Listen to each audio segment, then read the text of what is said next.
Who've lost a loved one while riding a bicycle, asking for more to be done to ensure cyclists in Albuquerque are safe while riding. Reporter Alyssa Munoz spoke with a father who was at an accident where his daughter recently died. 3 weeks ago tomorrow, our daughter passed away just right here. Alec Herrick standing in front of his stepdaughter's memorial. Kayla Van Landingham was hit and killed while biking on Carlisle near Delamar. Now, Kayla was using the bike crossing.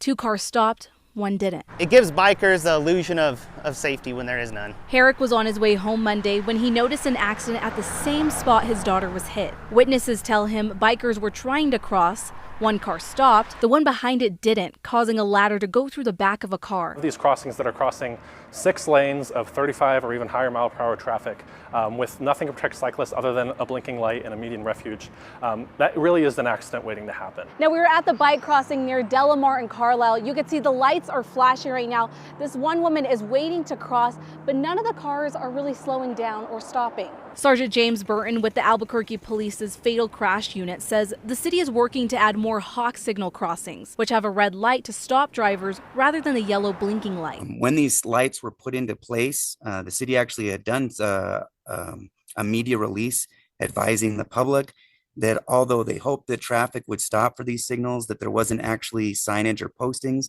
that required the flow of traffic to stop. Other measures the city has taken is protective bike lanes. The ones that we have in Louisiana, those took 5 years from design to implementation. The organization Biking Albuquerque says they're helpful and hope to see more. Those buffers are special in that there are vertical posts as well as curbs in there that really make it difficult for vehicles to impede into the bike lane. Martin says when a cyclist is hit, he wants to see more accountability. If you're not going to enforce traffic laws, you're going to get more traffic fatalities. Burton says whether someone is charged is on a case-by-case basis. We're looking at a multitude of factors of looking at what's the perspective of the driver, what's the perspective of the pedestrian, what are speed factors, what are distance factors. There's a lot that goes into us making a final decision on these cases. Reporting Alyssa Munoz, KWT Action 7 News. Kayla is the 9th person to be hit and killed in New Mexico this year, according to the UNM traffic fatality report.